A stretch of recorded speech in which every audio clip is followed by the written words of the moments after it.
Hi, and then on the 18th we have Ozzy Miller. On the 19th we have Nina.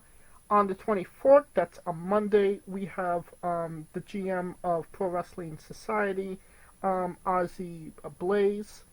On the 25th, our 300th episode, Brian Anderson. And on the 26th, we have Evan Golden. And then July 3rd, we have uh,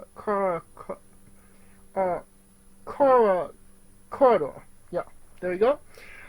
So yeah, things are heating up for Wrestling with as we get further into the month of June and a little bit of July. I think we're done putting ourselves over for the moment. So it was a great day for wrestling because we are wrestling with the news. And it was reported yesterday, I believe, that Ricochet gave his notice to WWE. Will be leaving at the in the next like month or two. We talked about this maybe last episode or the episode before that. It doesn't necessarily surprise me. But I thought it went the other way. I would have thought WWE wouldn't necessarily want to renew him rather than him not wanting to stick around. But what say you, Kaliko? I mean, Ricochet is interesting, right? Because Ricochet NXT was not Ricochet WWE. It felt like it was three different Ricochet. Ricochet that we expected, the Ricochet we got in NXT, then the Ricochet we got when he got in the main roster. And when he got in the roster, he was a coachable guy, right? And I would think that most people would like that because he's a dependable dude. And honestly, I didn't expect him to be there long term when he got there. Because it was just a feather in the cap for him, right? To get a chance to see what it's like and then go from there, right? Best of luck to him. I mean, he met his future wife there, so shit, he got something out of it. But I don't know. Is he yeah, I gonna didn't want to be expect. I with an didn't. ex WWE superstar, or if he's gonna go for somebody that's still currently employed? I think she would stick with. I think he's a guy character. I mean, she wouldn't be with him if he was a character. To her, it's not whether what we think, it's what she thinks, and I just don't think it's fair for people to be like, well, she's more famous than him, and I'm like, well, she's more famous in the sense of an announcer standpoint, but I think he's probably I disagree. he I he yeah, but really yes, really. I think she got more over by literally just saying people's names than he has in the last 6 years doing literally anything. hmm I mean, well, that could be the case, but it's just I think to me though he's looking at the field and what he could do. And honestly, I think WWE was a feather in his cap. It wasn't meant to be the end all be all. Now the question is, where does he go from here? Is a huger question than that, because the landscape that he left is not the landscape when he returns. Very true. But Will Ospreay already expressed interest in wrestling him again. Obviously a couple of years ago, more than a couple of years ago now, they had that Best of the Super Juniors match that people, was talking about.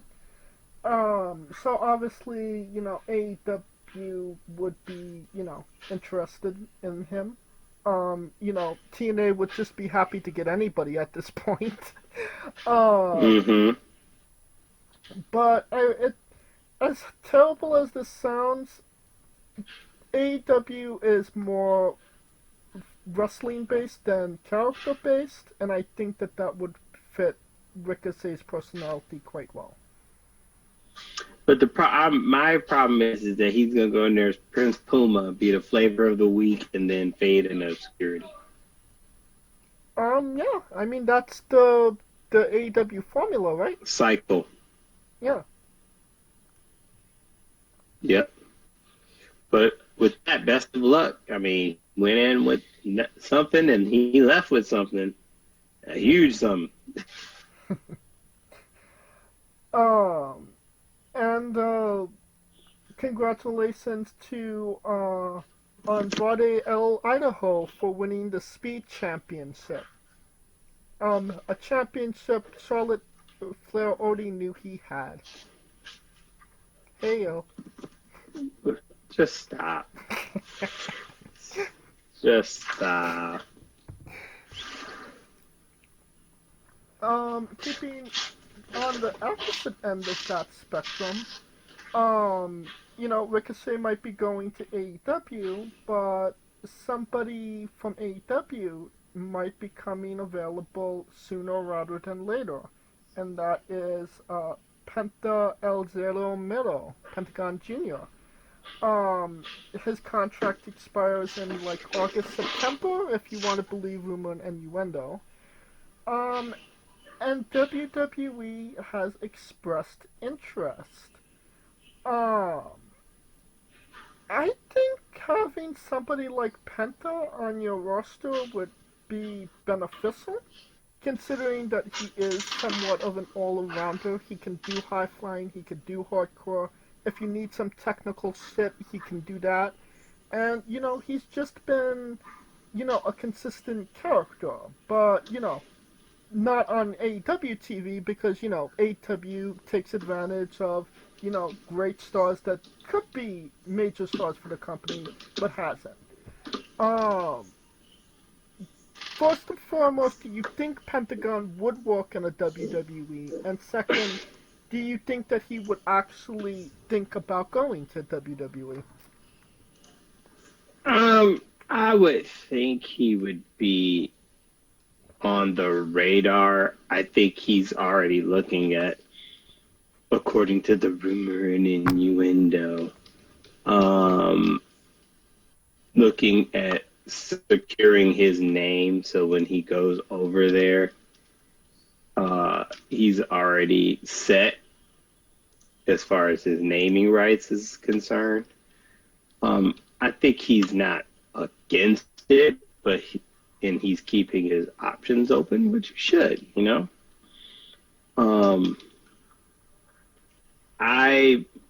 It's going to be interesting with him because they're having this thing where they're trying to push these Mexican wrestlers or Latino wrestlers like crazy, and with Ray kind of more on the way out than the way in. Dominic, he's pushing, but he's not there yet, and they still need to put some spark to it, right, to kind of make it matter. Right. So, I mean, it'll be a good addition, but the question is what the style. If he goes on Raw and it's Netflix, I could see that style fitting a lot better, right, than SmackDown. Yeah, I could see that. It's kind of just weird because, like, for some apparent reason, they just put all of the Mexican wrestlers to wrestle all the Mexican wrestlers. For what reason, I have no idea. So, I mean, if you go to Raw, but you have somebody like, what is his name? Not Rey Mysterio, Dragon Lee. Dragon Lee is on a Raw right now, who's a luchador. SmackDown, you low-key have Andrade, it's a luchador. I think it's just a matter of who you put him with. I mean, I won't necessarily say that a Cody Rhodes Pentagon Jr. rivalry would suck. Um, on the opposite end of that, on the opposite end of that, I could see him causing a little chaos in the Judgment Day. So I would, but then again, I would think that they would maybe, and he would even be more comfortable doing this as well. Test the waters a little bit. Hmm. Put him on NXT. Put him with some of, put him with Trick. Put him with whoever No, else is. gosh, no, he would not be NXT. He would be going straight to the roster. I could make the same argument that Dragon Lee should have been put straight to the roster, but wasn't. He only stayed like a couple months in NXT before he got drafted. So True. you know, let people get a feel for him. Let him get a feel for the people because it's definitely a brand new animal. And if everything is all well, then draw him on the main roster and see how much damage he can do. Yeah, can't go wrong. I mean, but first, let's see if he's actually going to leave his homie in AEW. Are you are you talking about the Bastard Pack? I mean, him and Phoenix. That was actually going to be my next question. Obviously Penta is Penta, but what happens to Ray Phoenix? Do they offer Ray a contract too? I think they already have a Ray Phoenix in Dragon Lee. He's gonna be singles wrestler. And I mean that's I would not think. necessarily a bad thing. I always viewed Penta and Ray as singles wrestlers anyway, so True. we I mean, hey, we'll see how that goes. But I wait for that. I'll be on the lookout for that. all right. Oh, sorry. Well, keeping up with AEW, um, if you believe rumor and innuendo, especially if it comes from a one Dave Meltzer, WWE is putting out false AEW ratings. Kaliko, Okay. why is WWE putting out false AEW ratings for AEW? Why would they need to do it? Mike, exactly. I mean, they're already suffering on their own. Why the hell? When you're drowning, you don't necessarily need somebody to put a hose down your throat, right? Or pull you down. I I mean that doesn't necessarily. Yeah. Yeah. Yeah, they don't need help drowning. They're doing quite well on their own. So, and WWE is arguably doing the best business that they've done in 20 years. So why do they even need to be thinking about them? True. I mean, The thing that I, yeah, I, I, I just think they just. I don't know. I don't know what does Dave get out of that? Is the question I'm asking.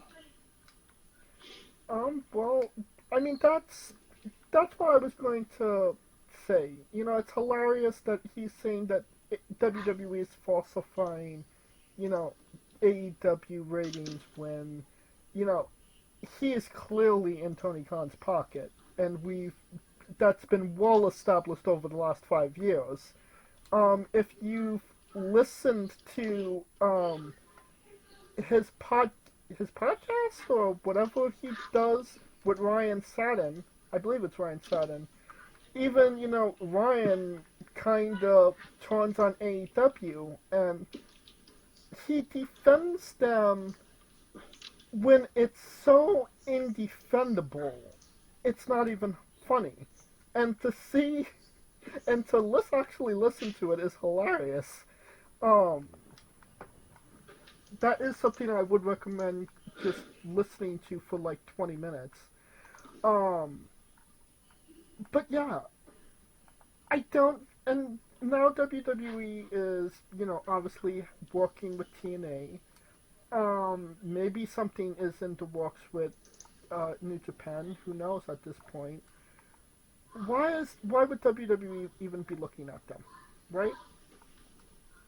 Right. Like they have so much on their plate with trying to deal with TNA people trying to jump on their hit. Right. So yeah. And we'll get into that in a minute. But somebody that's been featured heavily as of recently is Braun Breaker. He broke that Ricochet ass. Um, it seems like WWE is really high on him, but there are conflicting reports that are saying that they have changed directions for Braun Breaker. Drastic change as of recently. It didn't necessarily say in a positive or negative manner, but what does that kind of mean for Braun that they're kind of going in a new direction? Even if they're meaning well by changing directions, can it actually end well for Braun? Well, from what I was looking at, they were saying that they want to feature him heavily when they get the Netflix deal, which I'm assuming they want him to be more edgy, right? More of a R-rated menace than what they're used to or what the audience could be used to. So, I mean, Braun has been well noted that Braun has not been known as, um, I wouldn't say he was the guy. I think NXT, they kind of wore his welcome out a little bit. But it's just a matter of how they align him and how they give him and our perspective. Right now, they just got him as this dude who just don't give a shit and he's just breaking all the rules and so on and so forth. And I think that path could work for him. Granted, they just don't. I mean, the squash matches I don't think are helping because I mean they help to a certain extent to make him look unstoppable, but eventually The bell has to ring. you can't do that until January, right? Yeah. So that's the question. How long is that shit gonna last? And that is a question that WWE is probably trying to think to themselves. Okay, we got him through the door. How can we make it to where we're still on that same arc, but just moving the detour a little bit? Well, I mean, already, he's on a detour because his rivalry was with Ricochet. So, right away, you have to figure out what you want to do with him. I think if they give him the I took Ricochet's ass off of TV, like if they had him beat his ass so bad that he's ridden off, I could see that kind of giving him more heat. And, obviously, there's some leadway to slide Dragunov into the mix. If if you put Dragunov against Braun Breaker at SummerSlam, give them 15 minutes and let them beat the shit out of each other, I think that would go a long way to make both guys look really good for the crowd. and kind of put some shine on both of them. Because obviously we know that Dragunov could go. He's only one of two people to ever beat Walter in WWE. Uh, and we know he could beat the piss out of anybody that he actually does want.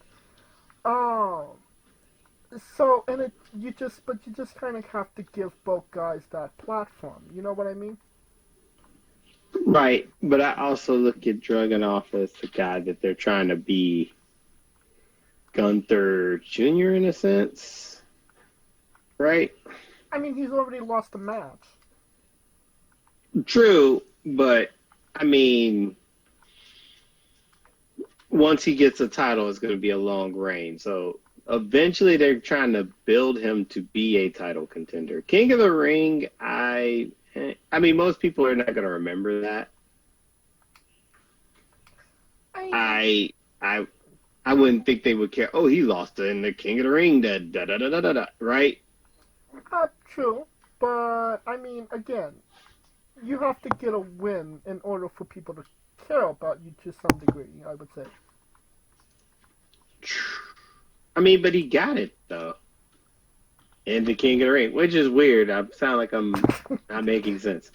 I know, right? You just got the run in the King of the Ring but it won't matter in the King of the Ring.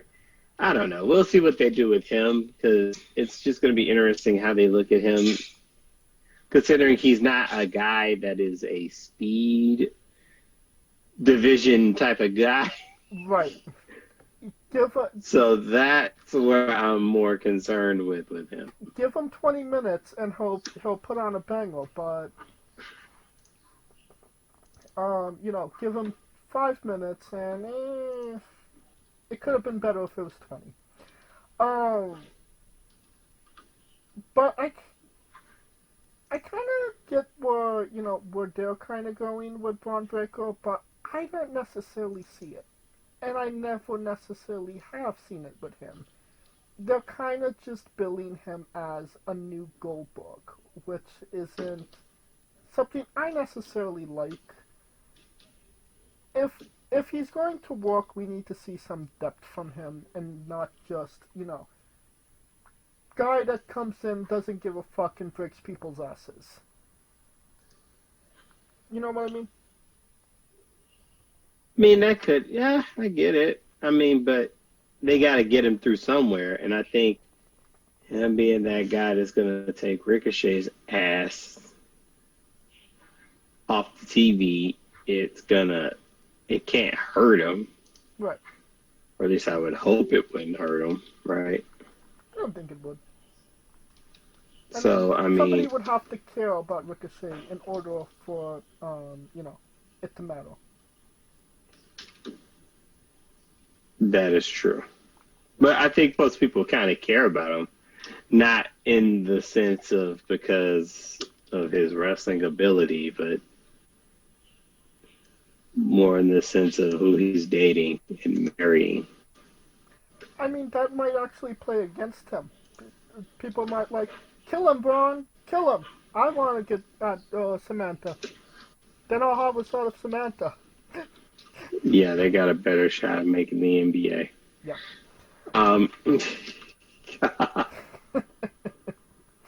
Just saying. Now, I don't know if people actually watch NXT or know what's going on, but, obviously there's a little TNA splash here and there.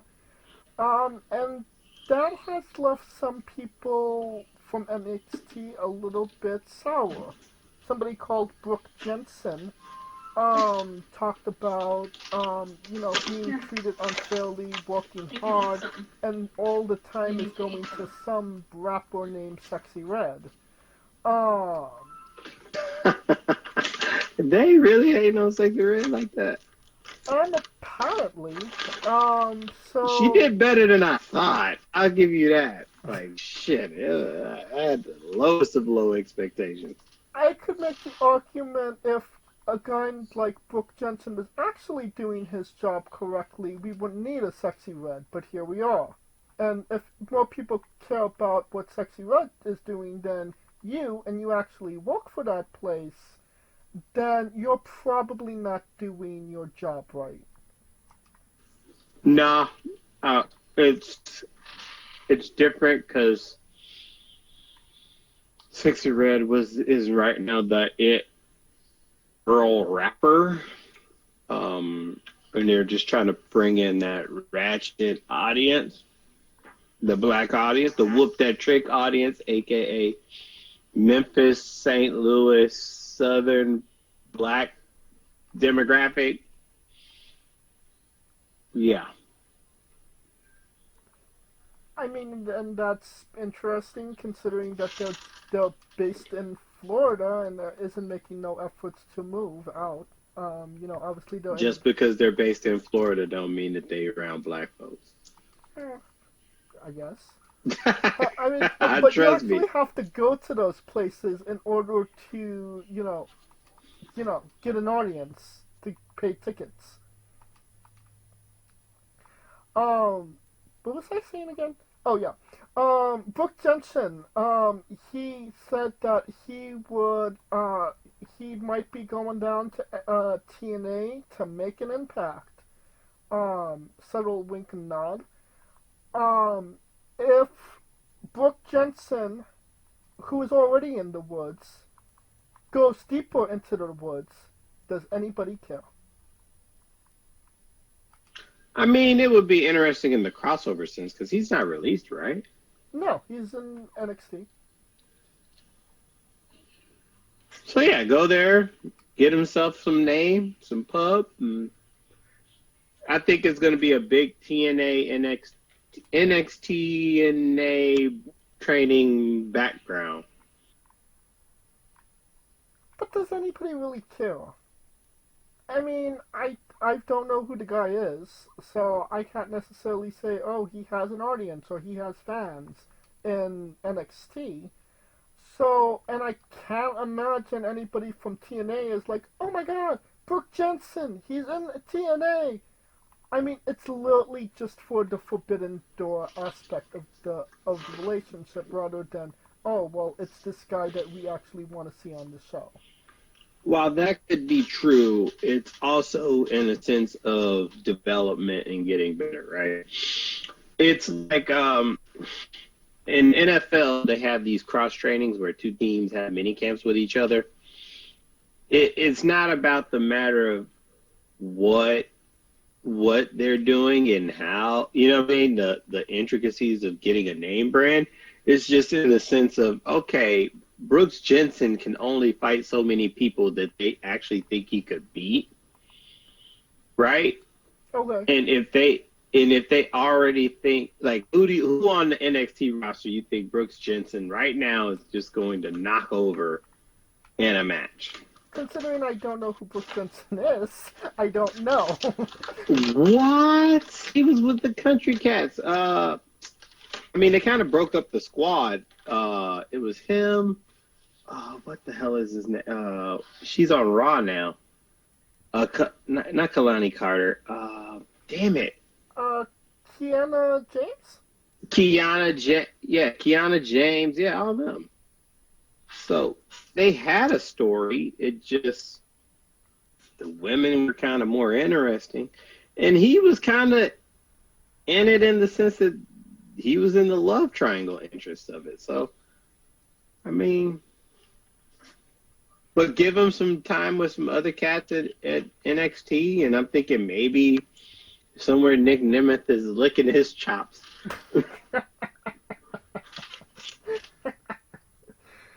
But you could kind of understand, well, could you maybe understand where TNA is like, okay, we gave you our champion, Jordan Grace, well established on our show for many, many years, and you're giving us Brooke Jensen? Like, not even Nathan Chen or, um, wait a minute, is Nathan Chen the finger skater? Not even Lexus King or Noam Dora Jensen. Yeah. I was talking. I didn't even know I was on mute. But I get it, but I think it's just also like it's more of a rub. But I could see a trick going over there. I could see a I mean Allison. I mean maybe an Allison Kate, but I could Is see Allison Kay signed to TNA? she just fought Jordan Ann Grace, so it's not out the realm. I mean, that's not saying a lot. She pops up and pops out quicker than things that pop in and pop out. Oh, The question is, who would be the guy from NXT that goes over there? You'd be like, oh shit, other than the champion. um, well, Lexus, obviously. Who else? I low key pop. I would low key pop for Noam Dar. Um, the Coffee Brothers. Ridge Holland would be like wow, I would say. And obviously, Dia Hill. Thea Hale, really? Yeah, she's entertaining. I mean, I could see like Kalani Jordan. No idea who that is. What? Oh my god! You watch wrestling? Don't know who NXT? Nope, Nope. not registering. Oh well. I just found out who Sexyy Red was for the first time in my life. Oh god. You ain't the only one, because half of America was like, who the fuck is this bitch? And the other half was like, yes. This is what I call the tale of two Americas. Really? Half of America knew who Sexyy Red was? That's like Yes. that's like saying the 3% of the 3% that watched the Alkalite was a success.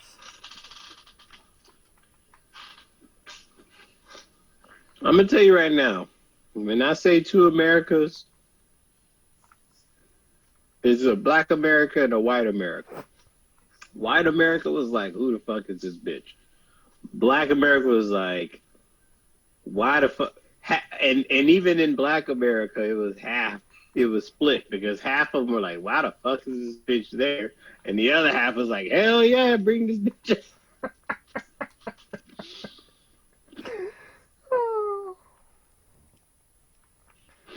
So I'm just giving you the lowdown of how that runs. But she did better than I thought. I mean, I can't say that. I mean, she was in the car bumping Sexy Boy with Shawn Michaels. She actually has a rap song where she did a cover. She sampled that. So, I mean, well, we know how she got the job now.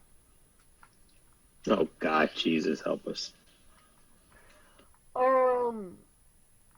Keeping up with TNA, obviously, the WWE partnership is a good thing. And yet they're still over budget, trying to cut costs. And they cut two significant people that were a part of the company. One of them being Lou D'Angeli. I highly doubt that that's actually the name, but I digress. Who was a big part of TNA and a figurehead of the company. He was, I don't want to say instrumental, but he did try to do more things with the company, try and get CM Punk, try and get people talking about the company. Another one being another person that was fired was Dave Sahadi, who was ex-WWE, part of stuff in WWE. So, yeah, not a good time to be in TNA. What's the point of making cost cuts when you're literally cutting your nose off to spite your face? I don't know if you know, but you're muted, Kaliko, if you're talking. Oh, I am. I know I'm muted, but I mean, it's interesting in the sense because I don't, from WWE side, this looks like, fuck yeah, because, they got the leverage. But They never when you're not had looking the at it, leverage. you say what? They never not had the leverage. Right. But from a TNA standpoint, you're like, okay, you're cutting people right when you're getting like a lot of your people to the biggest audience ever, right? Pretty much, yeah. Um, so this is where I'm trying to think, okay, is this like we're gonna send our best employees out with a bang program, or Right. you know what I'm saying? This doesn't make sense to me. Whenever they go one step ahead, and people are starting to like them, or they're starting to get a buzz, or they're doing something positive, then they fire Scott Demore. Then they fire this guy, and then they fire the other guy, and then Hmm. it's always one step ahead, three steps back, and I don't necessarily. I mean, I could be wrong in this, but the person that's going to replace these people, they're not going to necessarily have the knowledge to make this place profitable because they don't necessarily have the tenure or the experience that the other guys had being in that position for as long as they were. Well, that's true. Sometimes most people probably do that because A, it's cost cutting, and B, you won't know what somebody else can do until they actually do it. So whoever they're putting in there, they're just giving them the chance to do it. That could be a part of it.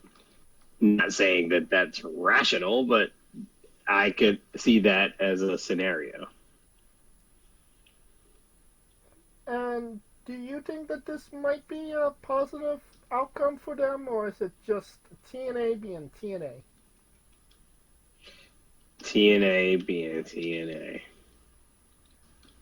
And that will conclude the news for this week. And now a quick word from our sponsors.